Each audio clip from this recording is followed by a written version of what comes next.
If you want to die, but make yourself go on living because it's your duty, then your action is moral work.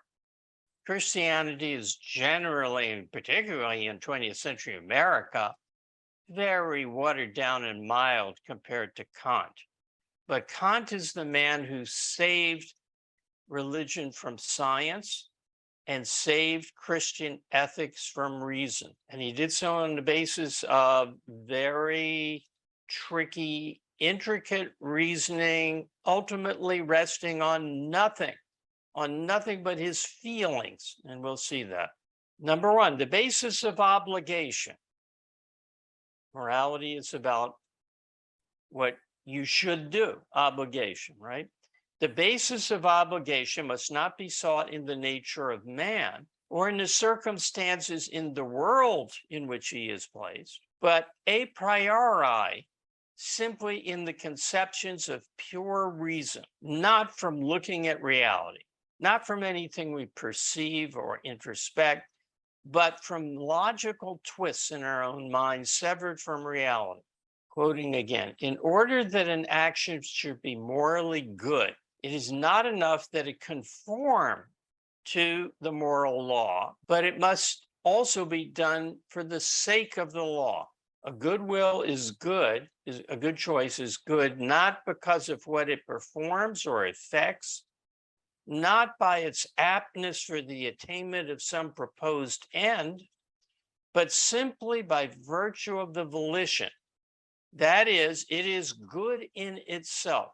You know, the Christians say virtue is its own reward because it's too clear that there's no reward on earth for living the Christian ethics. It's an anti this earth ethics. But they say virtue is its own reward. Kant goes one step further, as he generally does. Rewards stink.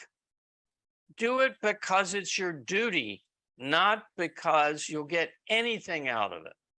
He says, even if it should happen that this will, this choice, should wholly lack power to accomplish its purpose, if with its greatest efforts it should yet achieve nothing, then like a jewel, it would still shine by its own light as a thing which has its whole value in itself. Its usefulness or fruitlessness can neither add to nor take away anything from this value. The good is just good in and of itself. It has nothing to do with what you want. It has nothing to do with your nature. It has nothing to do with what you need. It has nothing to do with what you're trying to accomplish by your actions.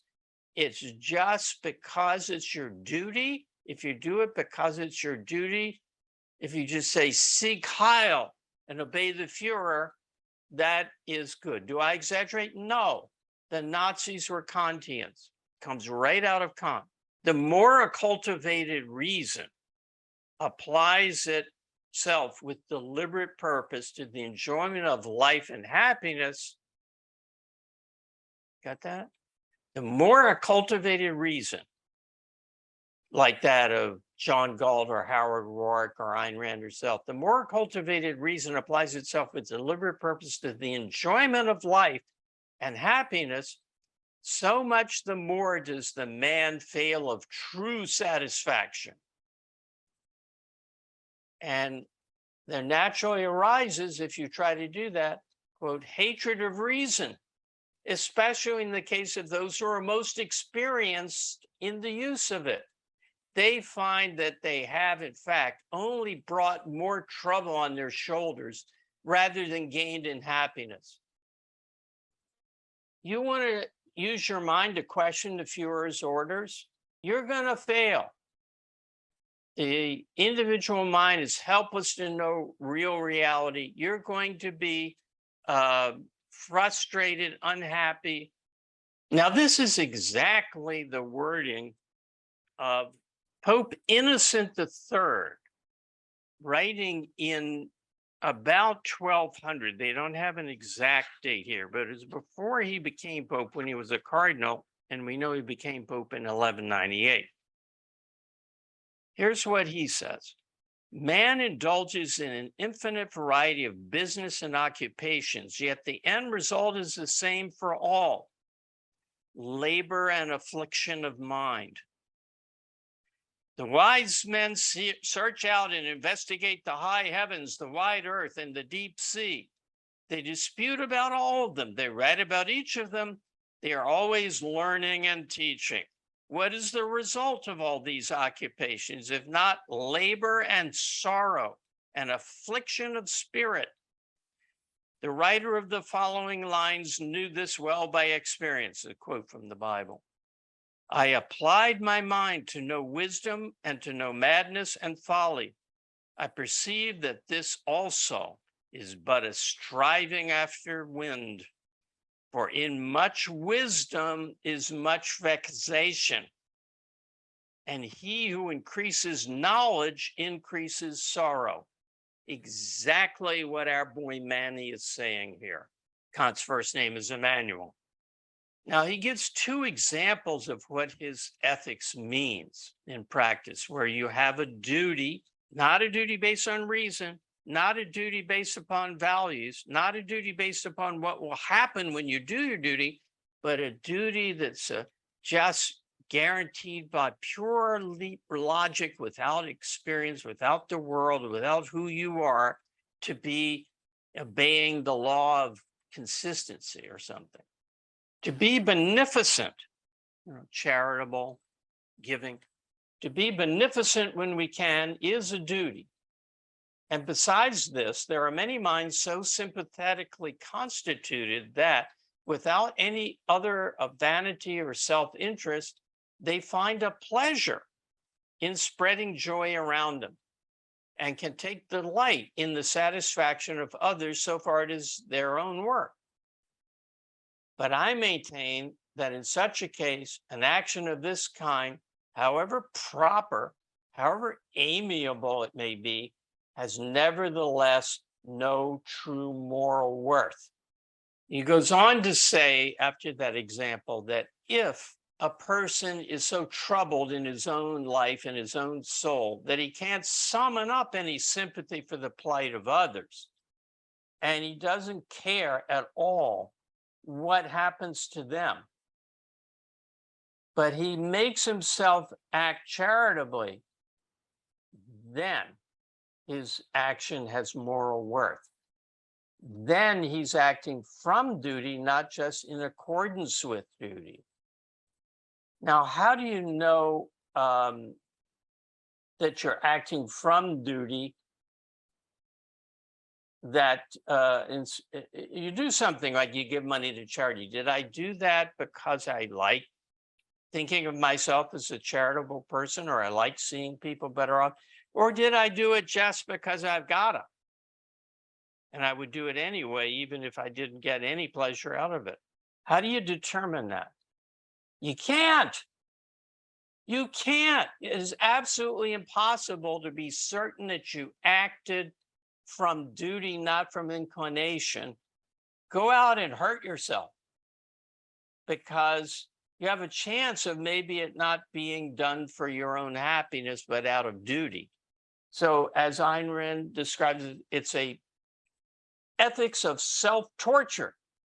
She wrote in Atlas Shrugged about the ethics of death, which altruism is, the morality of death. Death is the goal that altruism sends you towards because it's a sacrifice of values, and total sacrifice is death. Well, Kant wants death by slow torture. Now, here's the climax. I submit this is the most evil example of the most evil philosopher in history. It is a duty to maintain one's life. It is a duty now, not a desire. It is a duty to maintain one's life. And in addition, everyone also has a direct inclination to do so. But on this account, the often anxious care which most men take for it, for their lives, has no intrinsic worth. And their maxim, the principle in which they act, has no moral import. They preserve their life as duty requires, no doubt, but not because duty requires. On the other hand, if adversity and hopeless sorrow have completely taken away the relish for life, if the unfortunate one, strong in mind, indignant at his fate, rather than desponding or dejected, wishes for death, and yet preserves his life without loving it, not from inclination or fear, but from duty, then his maxim has a moral worth. Now, did you get that? I felt literally nauseated when I read that the first time. If you do things to stay alive, to be a little happy, that even if we admit that suicide is wrong and so you have a duty to stay alive, you don't get any credit for that. That's action from inclination, even though it's in accordance with order. But if you want to die, but make yourself go on living because the Führer wants you to, because it's your duty, then your action is moral worth. Obedience without any gain whatsoever grants moral worth. In some way, there was no country where it was more dangerous to be a communist than Soviet Union.